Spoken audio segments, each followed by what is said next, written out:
Right, so I'm here in Victoria Station in London. I was passing and this lady stopped me to tell me that she's homeless. She's sitting here in the train station. She has a couple of suitcases with her and she's been here now for a number of days. I encourage her to, share her story with us and hopefully, God willing, that somebody can help her. If not, everybody who reads this or sees this video will be able to help her. So I'll allow her to speak now and tell you who she is and why she's here and what's happening with her. So please, madam, could you explain yourself to us?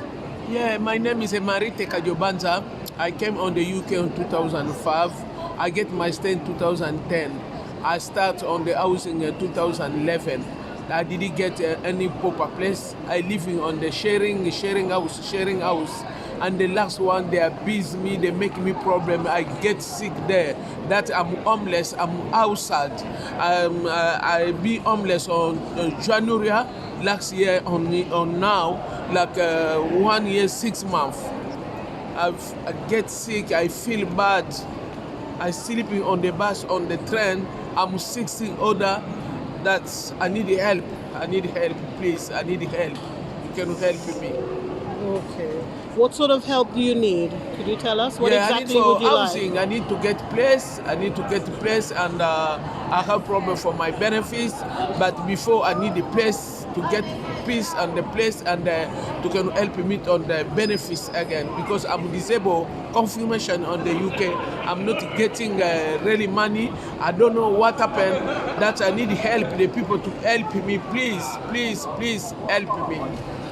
Okay, so you've just heard her story. Please, if you can help, I would put a note down beneath this video and we'll be able to help this lady because I think that somebody should do something. Thank you.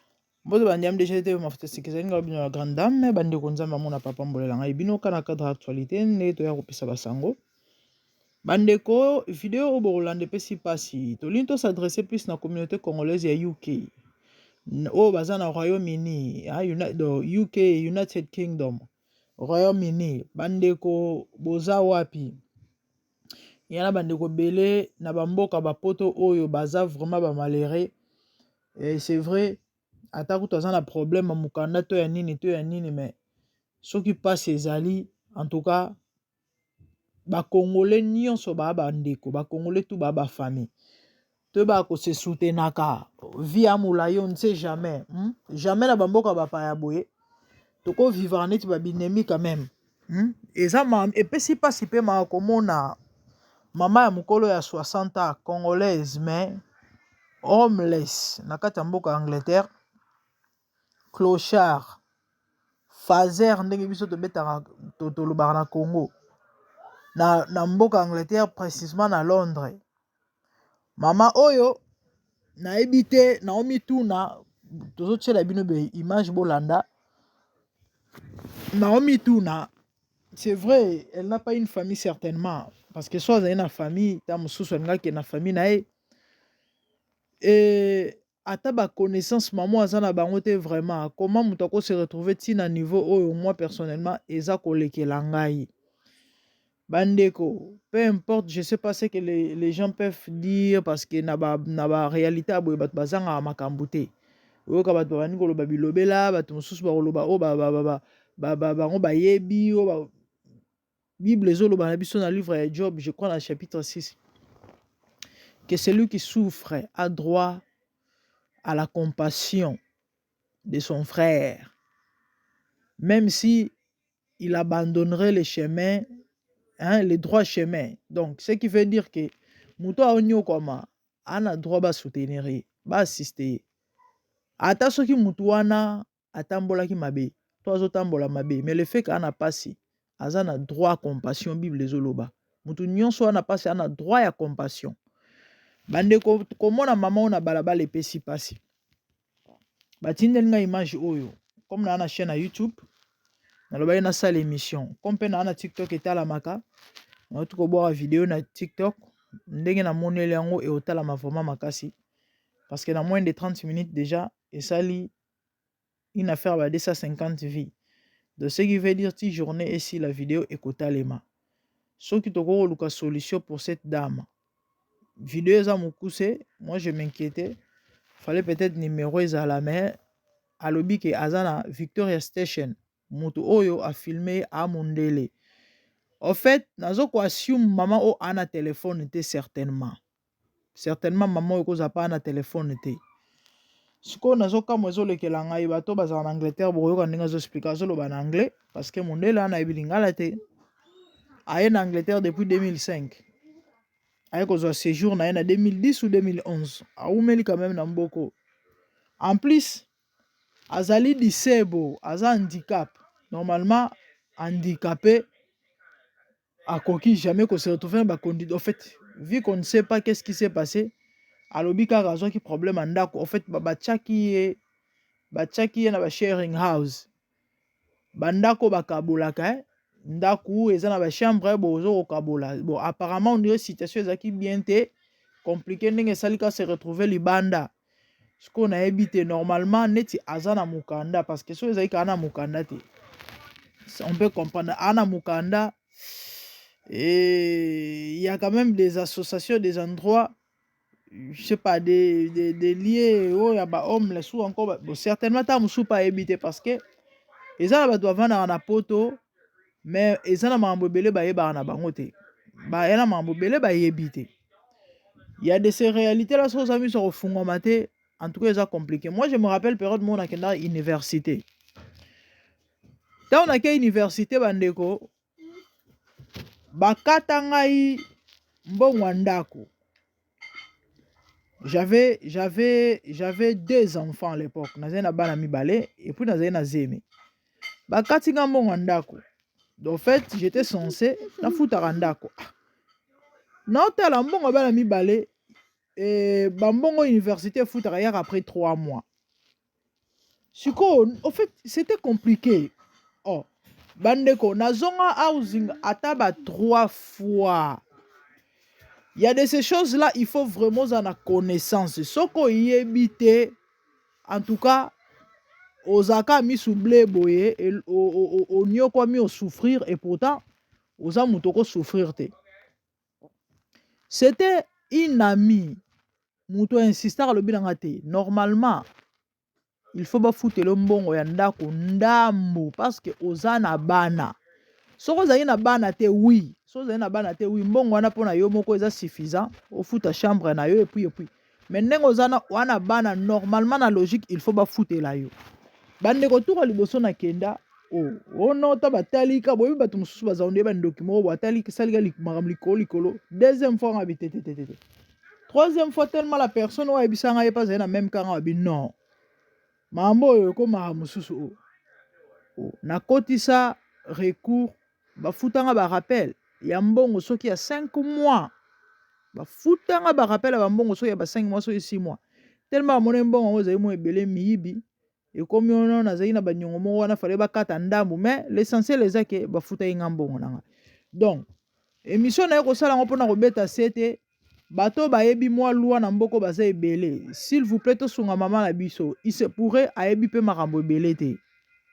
Et cause a pas évité parce que ça na bato bele ba souffrir na poto ana mukanda na maboko a évité bironi na kene ko beta a évité sikana kene ko kota et pourtant eza na ba association eza na ba bureau eza na ba bisika o ba edara bato et surtout kaza homeless bande ko communauté congolaise bato baza chargé surtout pas précisément na kata Londres awa o ba sungara bato to ebi papa ngoma zalaka président et ya communauté na ba mambo etali ya ba social wana soki bandeko bokoki vraiment kopanza vidéo oh, s'il vous plaît et comme la ba concerné donc veut dire ba congolais et particulièrement ba oyo bazali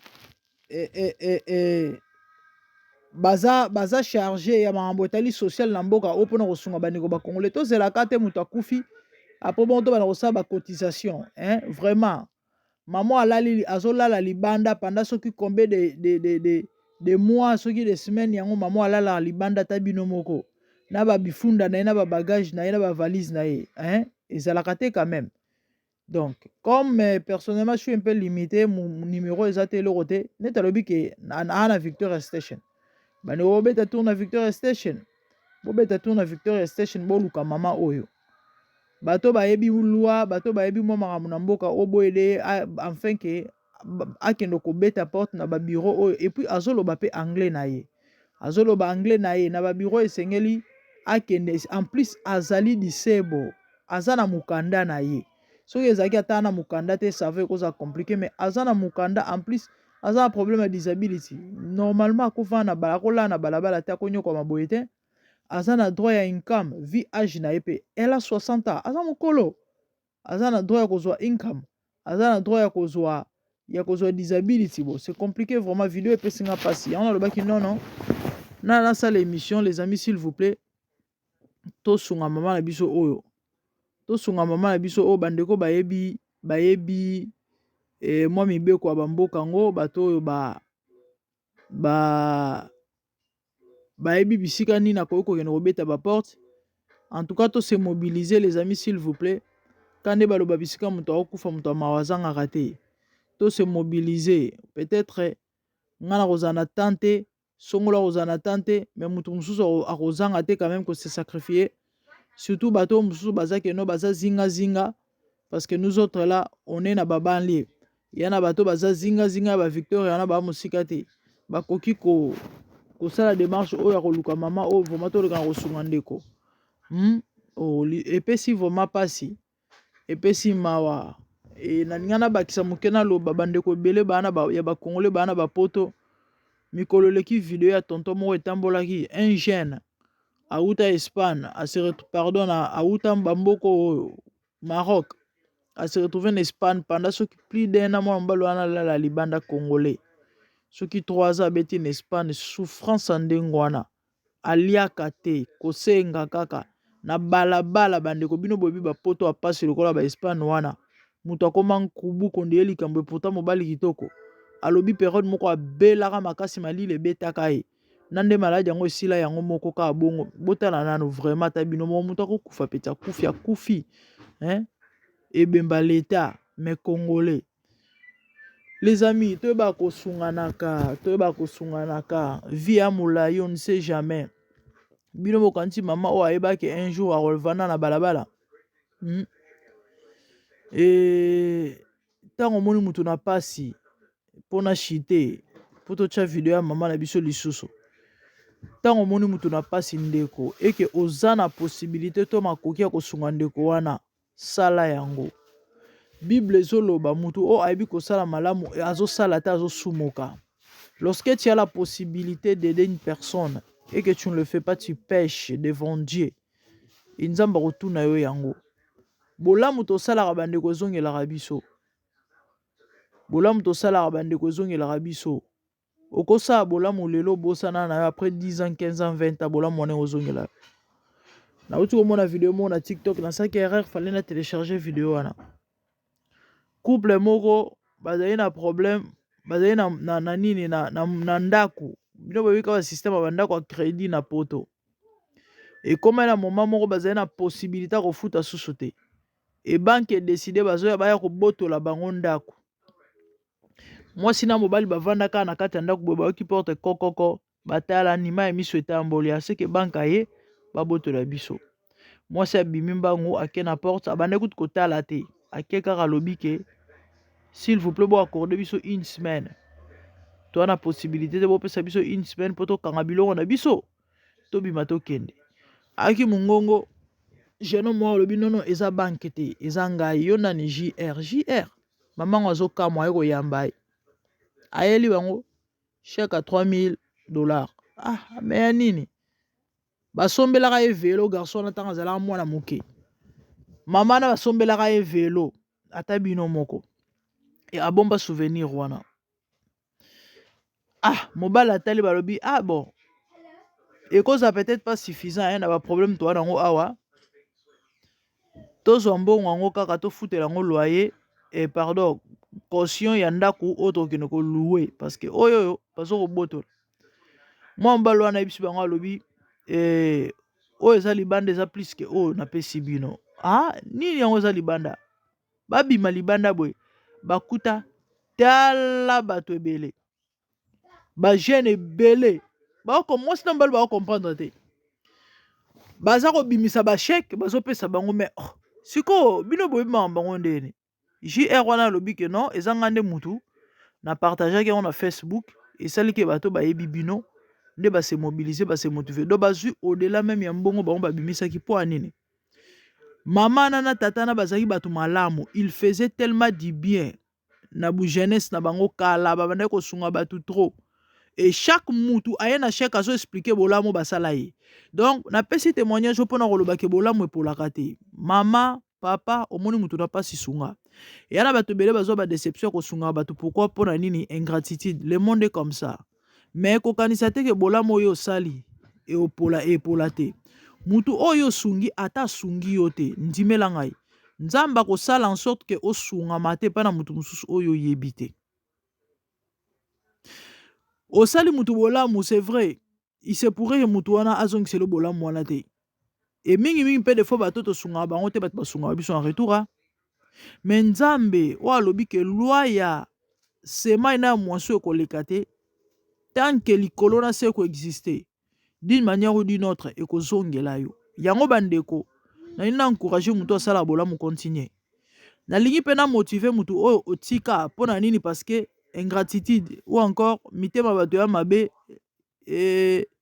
zongela kosala bolamu parce que bible elobi mutu asalaka malamu alemba te continue mama wana besoin lisungi bandeko tosunga mama oyo on ne sait jamais nzambe anzambe bolamu okosala mutu ekoepargne ota mosu na liwa lobi ekobikisa bana na yo ekobikisa bakoko na yo ekobikisa meme yo moko toana batémoignage ebele ya bamakambo oyo et moi personnellement c'est ça ma vie je parle que de ça parce que j'en ai vécu et j'ai vu ça donc c'était un peu ça bandeko tosunga mama oyo tozongisa sous vidéo et nzamba mona papa mbolela ngai bino abonnez-vous massivement sur ma chaîne et si vous avez des suggestions écrivez-nous conseils commentaires on est là donc quant à moi de bonnes choses à vous, que le Seigneur vous bénisse.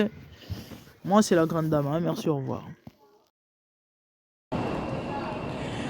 Right, so I'm here in Victoria Station in London. I was passing and this lady stopped me to tell me that she's homeless. She's sitting here in the train station. She has a couple of suitcases with her and she's been here now for a number of days. I encourage her to, share her story with us and hopefully, God willing, that somebody can help her. If not, everybody who reads this or sees this video will be able to help her. So I'll allow her to speak now and tell you who she is and why she's here and what's happening with her. So please, madam, could you explain yourself to us? Yeah, my name is Marite Kajobanza. I came on the UK in 2005. I get my stay in 2010. I start on the housing in 2011. I didn't get any proper place. I living on the sharing house. And the last one, they abuse me, they make me problem. I get sick there. That I'm homeless, I'm outside. I be homeless on January last year on now, like 1 year, 6 months. I get sick, I feel bad. I sleeping on the bus, on the train. I'm 16 older. That's I need help. I need help, please. I need help. You can help me. Okay. What sort of help do you need? Could you tell us? What exactly would you housing. like? I need to get place. And I have problem for my benefits. But before I need the place to get peace and the place and to can help me on the benefits again because I'm disabled. Confirmation on the UK. I'm not getting really money. I don't know what happened. That I need help. The people to help me. Please help me. Okay. So you've just heard her story. Please, if you can help, I would put a note down beneath this video and we'll be able to help this lady because I think that somebody should do something. Thank you.